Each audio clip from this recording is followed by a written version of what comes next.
What's going on, all you droniacs out there? We are here in the mighty town of Hoyt Lakes, Minnesota for the 70th annual Hoyt Lakes Water Carnival. Parade is just starting to finish up. Got some pretty cool shots of the parade just now. Did a little night flying yesterday, not too much, but yeah, did a little night flying, like I said, and got some shots around. Tonight is a big night. Everybody comes down. They kind of treat it like a family reunion slash class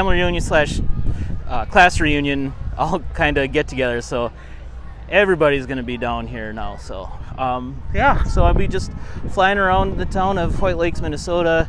About a town of 2,300 people, and this is their big celebration for the year.